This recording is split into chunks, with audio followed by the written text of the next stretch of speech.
Have you ever noticed how illusions fade when the lights get too bright? Las Vegas, once the dreamland of cheap buffets, free cocktails, and a shot at fortune, has turned into something else entirely. A polished machine built not to entertain you, but to extract every last dollar you bring to town. Behind the neon glow and choreographed fountains, a quiet shift has taken place.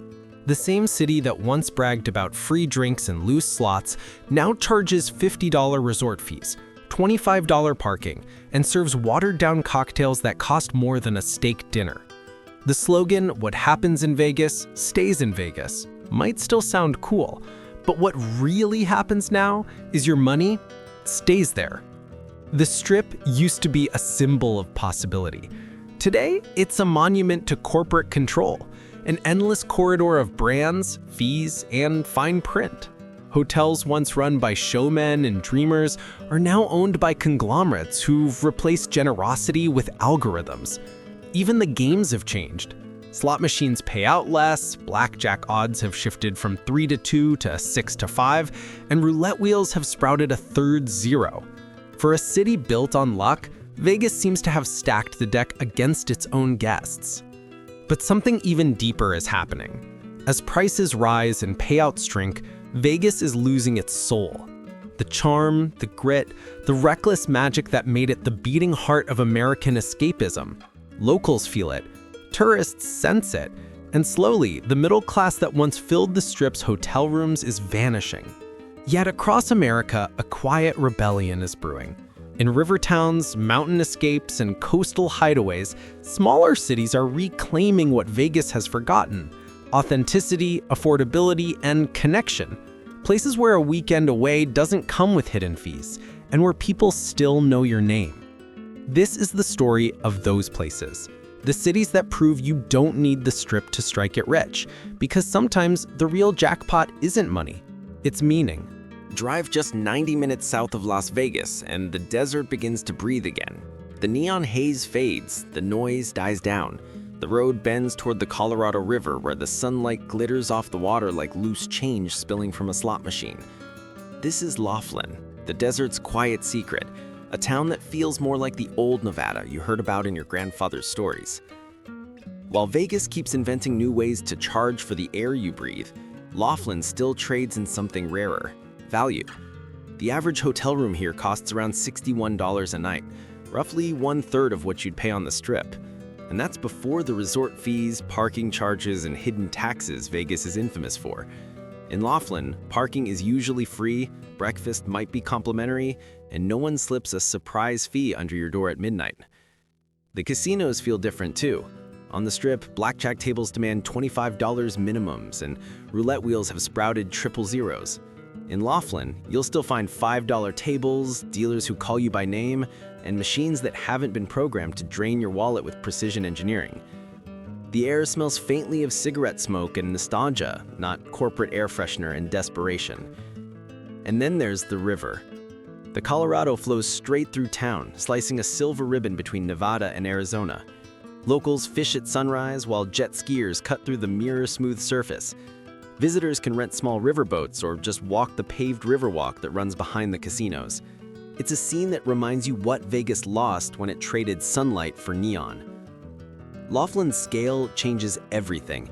With barely 11,000 residents, it's the kind of place where a bartender remembers your order and a pit boss still shakes your hand. You're not a data point in a loyalty program, you're a guest. That sense of community, personal, human, unbranded, is something the Strip forgot decades ago. Of course, Laughlin isn't perfect. Nightlife here is soft-spoken. DJs don't fly in from Ibiza, and you won't find Michelin-star tasting menus. The skyline is smaller, the infrastructure older, and the pace sometimes too slow for thrill seekers. But maybe that's the point. Laughlin doesn't pretend to be something it's not. It's a working-class oasis that quietly reminds travelers what value used to feel like before marketing departments defined luxury. For retirees, road trippers, and families chasing warm sun and cheap fun, Laughlin is a reset button, a living postcard from a Nevada that believed in fairness over flash. It's not the city of illusions, it's the city of enough. 1,000 miles from the glittering desert of Nevada lies a city built not on luck, but on rhythm, smoke, and soul. Kansas City. Straddling the border between Missouri and Kansas might not have the neon skyline of Vegas, but what it offers instead is something rarer: authenticity that can't be manufactured. Here, the jackpot isn't a jackpot at all. It's a life that still feels real. Walk through the Crossroads Arts District on a Friday night and you'll understand. The streets hum with jazz spilling from old brick warehouses. Food trucks line the sidewalks, painters open their studios to strangers. Couples dance under strings of yellow lights that cost nothing to admire. There are no VIP lines, no $50 parking passes, just community. And that word community is what Vegas has lost. In Las Vegas, culture has become transactional. You pay for entry, pay for parking, pay for Wi-Fi, pay for the illusion of freedom. Kansas City runs on a different currency: connection. It's a place where art is shared, not sold behind velvet ropes.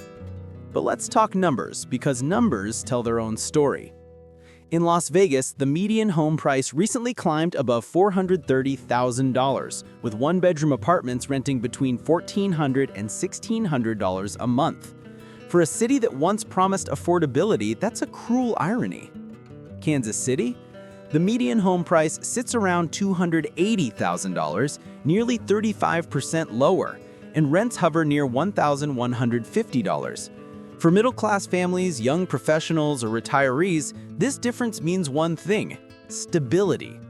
You can still own a home here without gambling your entire savings away. The city's economy is just as grounded. While Las Vegas depends on tourism and convention schedules, Kansas City thrives on diversity: healthcare, logistics, tech, and manufacturing. Giants like Cerner, now part of Oracle, Hallmark, and Garmin keep the job market steady. It's not glamorous, but it's reliable. When recessions hit, people here keep working while Vegas flickers. Even infrastructure tells a story. In 2023, Kansas City opened a $1.5 billion state-of-the-art airport terminal designed to handle international traffic with the ease of a first-class lounge. And just like that, the city made itself a gateway, not an afterthought.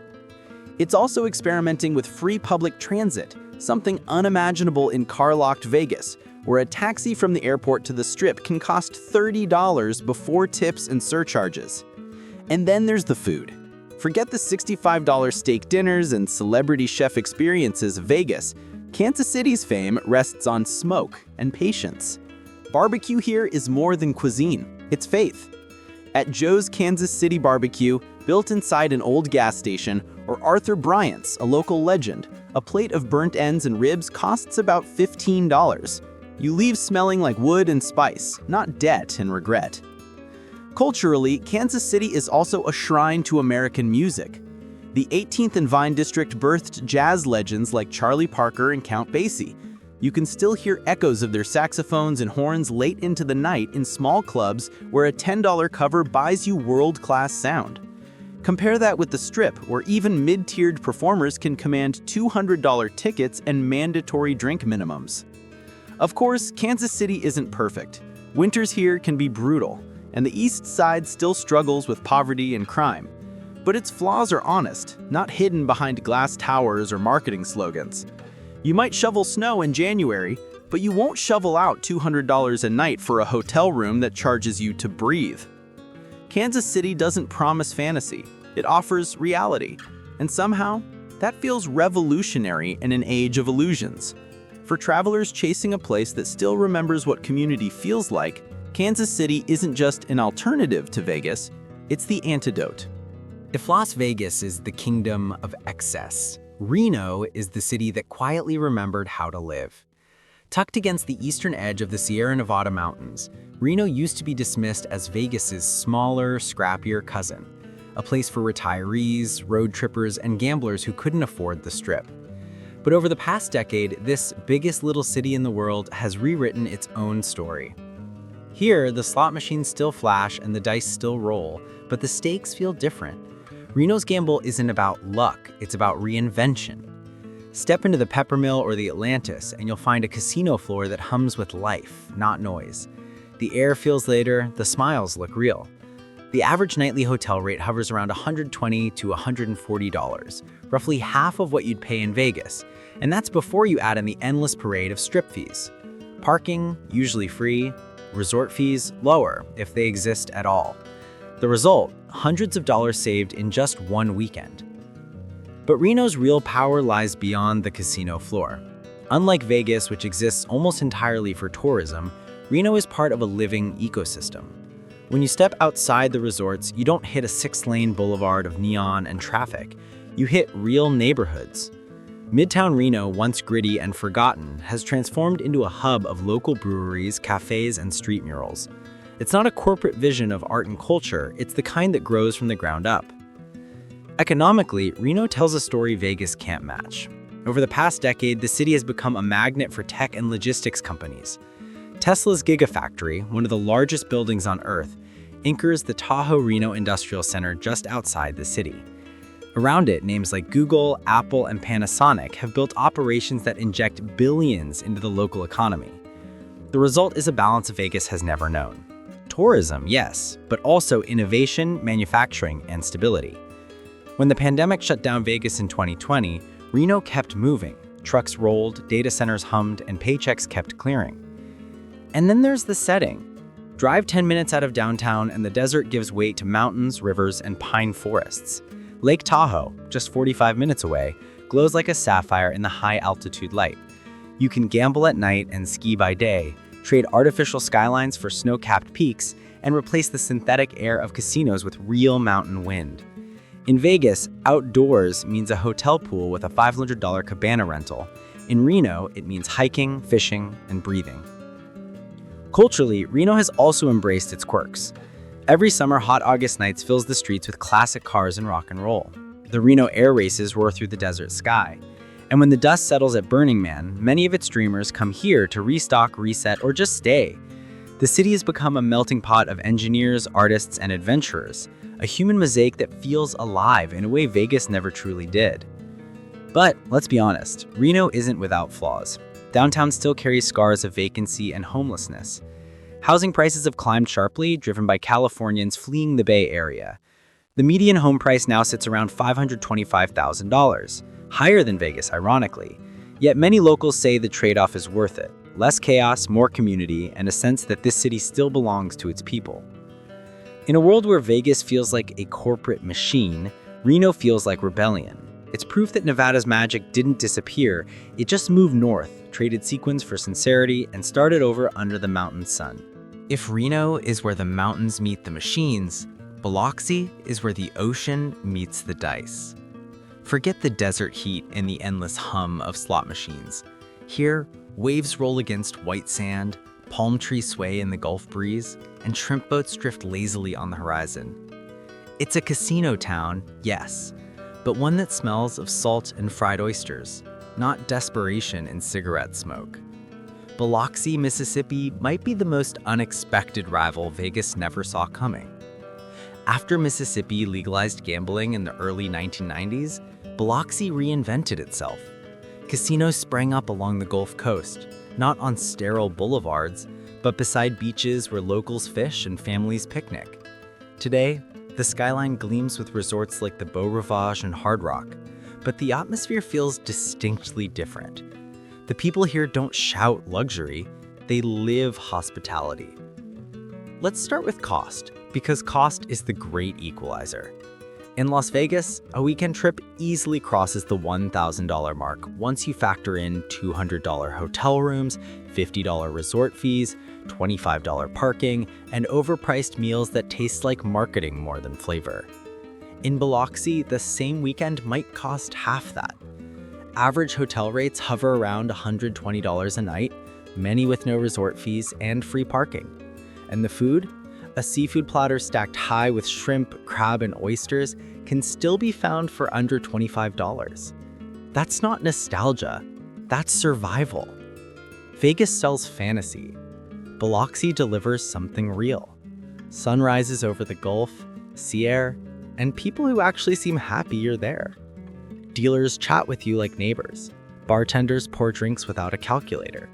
It's the opposite of the Strip, where smiles feel scripted in services measured by upsells.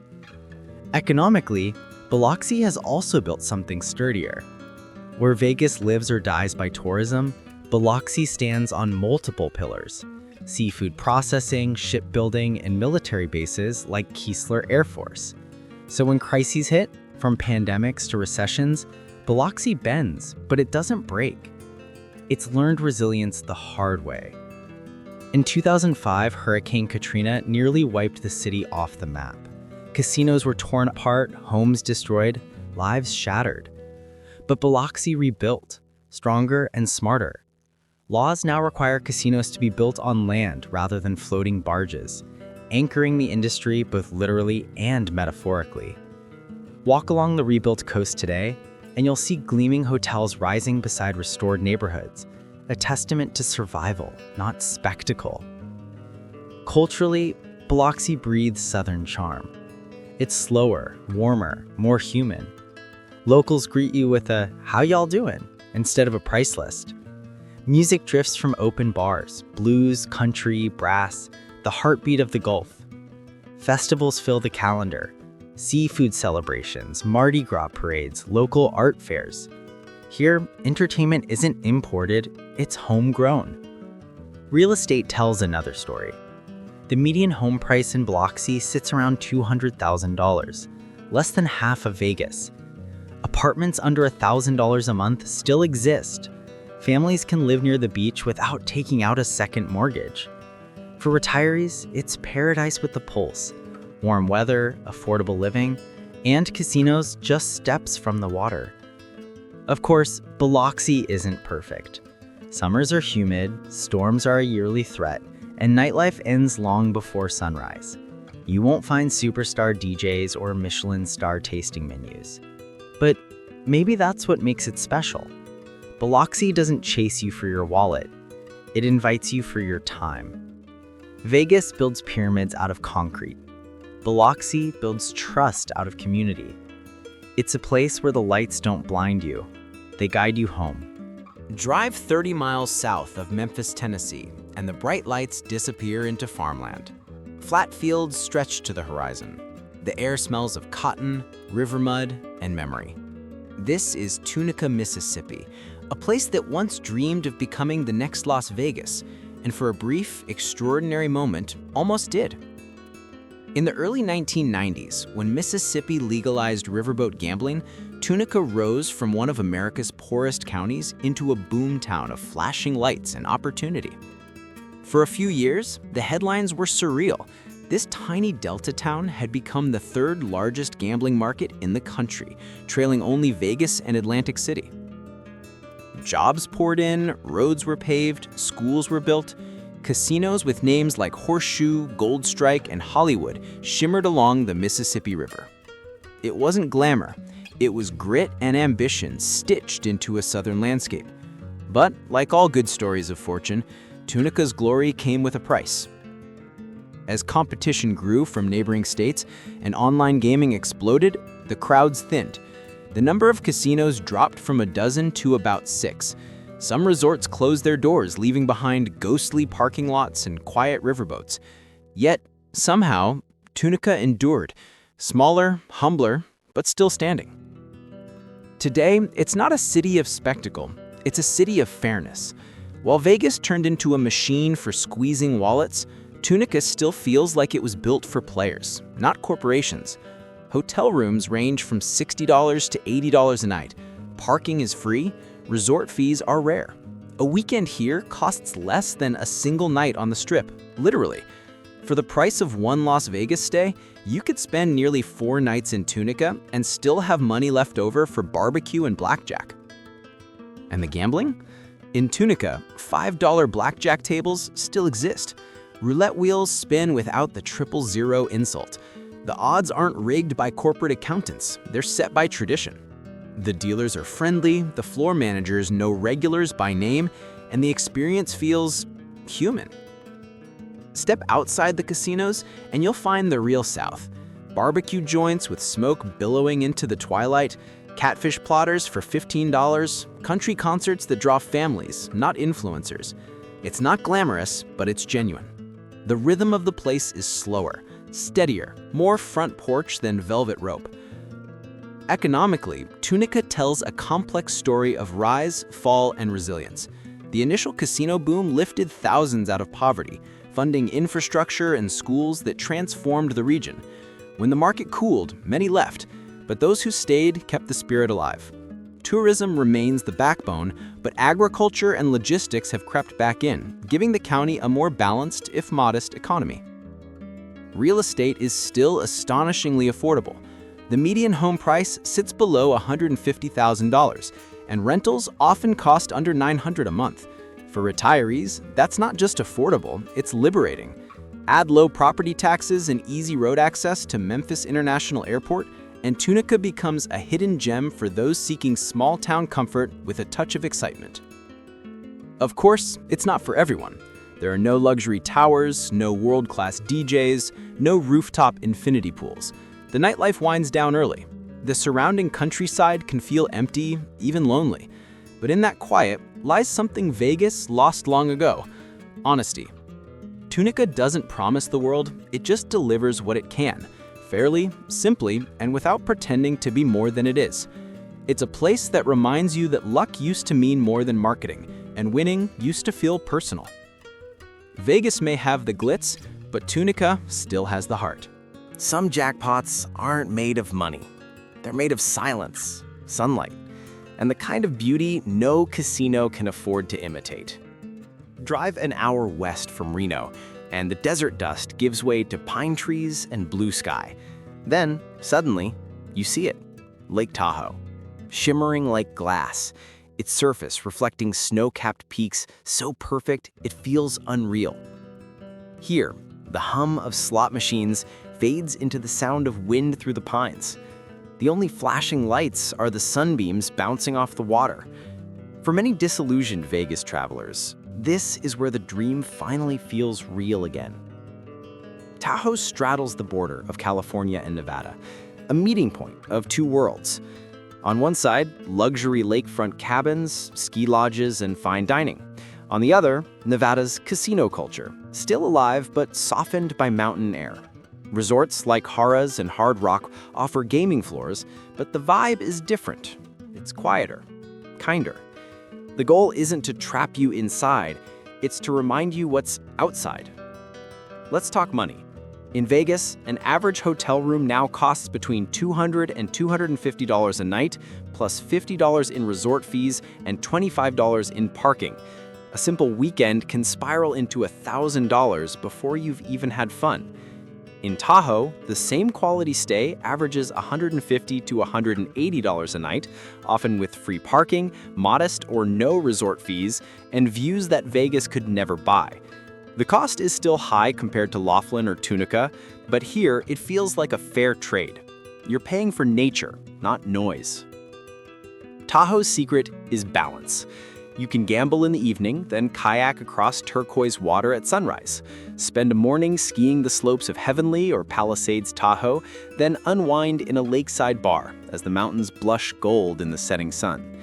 It's the rare destination where adrenaline and peace coexist, not because a marketing team planned it, but because nature did. And that nature changes with the seasons. In summer, the lake is alive with sailboats and swimmers. In autumn, the forests ignite in red and amber. Winter brings powder snow and world-class skiing. Spring melts everything back to life again. While Vegas cooks under 110-degree heat, Tahoe breathes. Economically, Tahoe tells a story of stability. Yes, tourism drives much of its economy, but unlike Vegas, it's not a monoculture. Tahoe thrives on a mix of recreation, real estate, and a growing wave of remote professionals who moved here during the pandemic and never left. The median home price, around $700,000 in South Lake Tahoe, reflects demand not for speculation, but for a lifestyle. You can't build more lakes, and you can't fake this view. Scarcity in Tahoe creates value. Culturally, Tahoe also resists the Vegas formula. Entertainment here isn't about pyrotechnics and stadium shows. It's lakeside concerts under the stars, small art festivals, or acoustic sets in cozy bars. You might stumble on a local band playing to a crowd of 30, and feel more alive than in a 10,000-seat arena. Food follows the same philosophy. Instead of $65 steaks and $30 cocktails, you'll find fresh trout, California wines, and farm-to-table menus that feel connected to the land. It's indulgence without excess, a concept Vegas hasn't understood in decades. But Tahoe isn't perfect. The winters can be harsh, and heavy snow sometimes cuts off mountain passes. Accessibility can be a challenge. You'll likely fly into Reno and drive an hour through winding roads.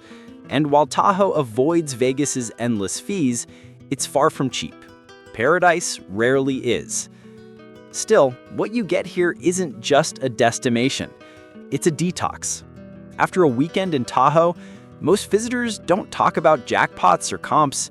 They talk about how they felt, how the air smelled cleaner, how the stars seemed closer, how, for the first time in a long time, they didn't feel like customers. They felt like people again. Vegas is a man-made miracle. Tahoe is a natural one. And when you stand at Emerald Bay at sunrise, the lake glowing silver beneath you, it's hard not to realize this is the real jackpot. Las Vegas was never just a city. It was an idea, the promise that anyone from anywhere could walk into the desert and leave a winner. But somewhere along the way, the dream sold itself. The cheap buffets turned into $50 resort fees. The smiles turned corporate. The luck turned into math. And the illusion, once so dazzling, started to crack under its own neon weight. Across America, the lights are still shining, just not where you expect them. In Laughlin, the Colorado River glitters quietly under a softer kind of neon, offering travelers the simple thrill of fair odds and fresh air. In Kansas City, jazz still echoes through red brick streets, and a $15 plate of barbecue tastes better than a $65 steak under the Strip's fluorescent sky. In Reno, innovation hums beside roulette wheels, Tesla factories and coffee shops standing where the desert once slept. In Biloxi, the salt air carries stories of survival, where casinos share the shoreline with shrimp boats and parades. In Tunica, small-town grit keeps the lights on, proof that honesty and affordability can still coexist. And in Lake Tahoe, nature deals the final hand. Mountains, reflection, silence, reminding us that no jackpot can compete with peace of mind. These places don't compete with Vegas. They expose it. They reveal that excitement doesn't need fine print and joy doesn't need a surcharge. They show that value isn't about discounts, it's about dignity, the feeling that your time, your money, and your humanity still matter. Vegas may still call itself the entertainment capital of the world, but the truth is, entertainment without soul is just noise. What these 6 destinations prove is that America's true wealth has never been in its casinos. It's been in its people, its culture, its landscapes, and the small, unbranded moments that can't be bought. So maybe the real question isn't, is Vegas worth it anymore? Maybe it's, when did we forget that everywhere else still is? Because in the end, the best jackpots aren't the ones that make you rich. They're the ones that make you remember who you are. And as the Strip keeps charging more for less, the rest of America, from river towns to mountain lakes, is quietly winning back what Vegas lost: authenticity.